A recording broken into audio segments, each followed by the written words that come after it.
Azerbaijan, the very name means keeper of the fire, and flames emblazon the capital skyline by night. A light show homage to oil and gas. Piped music too, tonight's favourite, the song, Azerbaijan.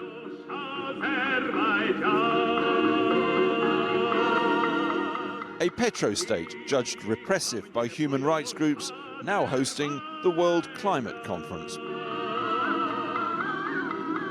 And there on stage, Albania's leader saying he'd torn up his speech, appalled by climate inaction. Our speech is full of good words about fighting climate change, nothing. Thank you very much. Fed up or what? We caught up with him backstage. The big polluters have other interests, and while the world is going down, there is more and more appetite for power and greed for whatever comes with power and for dominance. And Donald Trump's going to take us in the wrong direction, as you see it? I'm not sure. You're not sure? No, I'm not sure, because you said the same last time, but it wasn't proven right. For example, he was supposed to destroy NATO, and NATO became stronger because of his pressure, so I'm not sure. The heads of state mantra here: judge what Trump does, not what he says he'll do. But that's for January. Right here, right now, the heads of government have to forge a deal on finance. How much do rich nations pay for the damage our pollution has caused to emerging economies? News today that an early draft of a possible deal is circulating. One seasoned negotiator clinging to optimism.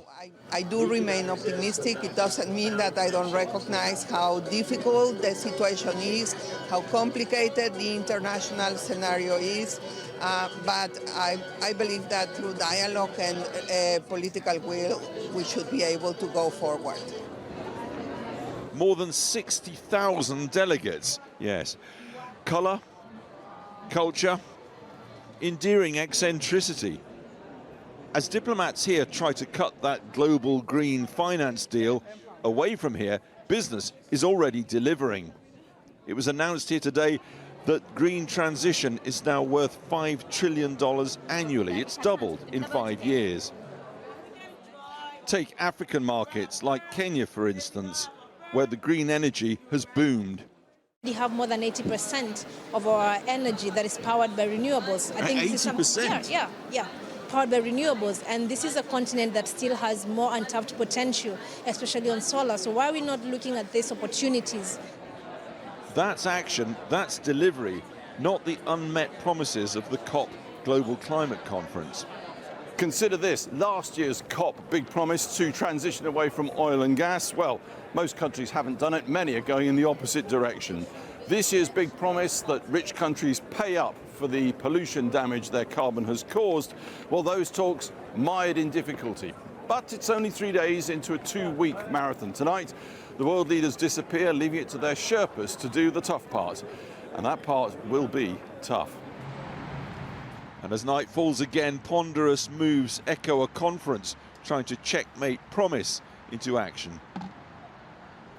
And close by on the beach, a sculpture of a dead whale, an artist's verdict on the cost of climate inaction, whilst the talking goes on and ever on. Alex Thompson. Now, a joint investigation from Channel 4 News and the Bureau of Investigative Journalism has found the UK bank NatWest is continuing to lend to the oil and gas company BP, despite having led the way on net zero banking with a public pledge to only work with companies that have plans that align with the Paris Climate Agreement. Critics say BP does not. Helia Ebrahimi reports. How we use our money today can change the world of tomorrow. Because money has the power to create a greener planet. Or to make things even worse. NatWest has been at the forefront of the drive to get the city to change how they lend to businesses, putting more money to work on green projects and limiting capital to companies that add to global emissions and climate change.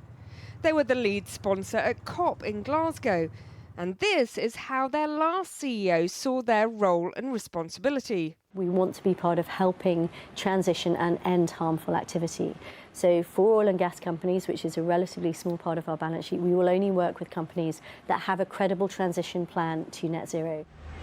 In its policy framework on ethical risks, NatWest explicitly says, "We have stopped lending to oil and gas majors unless they have a credible transition plan." But Channel 4 News, together with the Bureau for Investigative Journalism, can disclose that NatWest has continued to lend to oil major BP, helping to raise a £400 million bond for them last year, despite a radical change to BP's approach to cutting emissions. As recently as today, NatWest are back in the bond market, yet again, seemingly pricing more debt for BP. NatWest said in their policy that they won't finance oil and gas majors except for the caveat if they have a credible transition plan. Does BP have a credible transition plan? Well, for us, if they're expanding oil and gas and they have no plan to stop doing that, we don't think that that plan is credible. They can't just count on BP calling their own plan credible. They really need to look into the numbers. BP says it will be net zero by 2050 or sooner. Originally, it had planned to cut emissions by up to 40% by 2030. But last year, they rolled back this ambition significantly to just 25%. Analysts now expect it to be downgraded even further. At the moment, BP have a number of expansion plans in oil and gas. On their website, they point to their plans for 2025 and beyond. There is also a project less than 100 miles from the current COP meeting in Baku in Azerbaijan. Some claim that the Shafiq Asiman field could add an extra 1 billion tonnes of carbon to the atmosphere, more than twice the UK's total annual emissions. BP says no final decision has been made on the Shafiq Asiman production timetable, but their roots in the region are strong. They're the main partner to the Azerbaijani government, having spent $85 billion on capital investment that's produced 223 billion cubic metres of gas. So BP is continuing to develop new projects, and the International Energy Agency is very clear. There is no room within a 1.5-degree carbon budget for any new oil and gas projects. Does BP have a credible transition plan at the moment? So right now we would say no, because and we look at that a lot across a number of different metrics. Ultimately, for an oil and gas company, if they're continuing to develop new projects that are not at a project level, not compatible with Paris goals, it's very hard to see how that company can be considered Paris aligned. Now, BP says that the board remains firmly of the view that its strategy is consistent with the Paris climate goals. Is that credible? Any new oil and gas project is contrary to Paris goals. And so this new project coming on stream is clearly not good for the climate. Again, it's a release of gas from the subsurface into the atmosphere as a greenhouse gas leading to warming. NatWest, which is amongst a group of UK lenders helping BP with its financing, is still 11% owned by the taxpayer. It told us while it can't comment on individual customers, the spokesman said, "We conducted a review into our relationships with a number of oil and gas majors to ensure they had a credible transition plan aligned with the 2015 Paris Agreement. Any new financing to oil and gas customers is subject to them meeting our risk criteria for the sector, and we refute any suggestion that we have not consistently met these publicly published commitments." NatWest is a leading bank in the renewable space, and BP has a large EV and solar division. But like other oil companies, it's lent back into traditional fossil fuels in the wake of the energy crisis sparked by the invasion of Ukraine. And campaigners say this doesn't absolve them from the climate impact of drilling for new oil and gas. Those in the city will have to think more carefully about how they brandish their green credentials if they truly want to get the economy to net zero.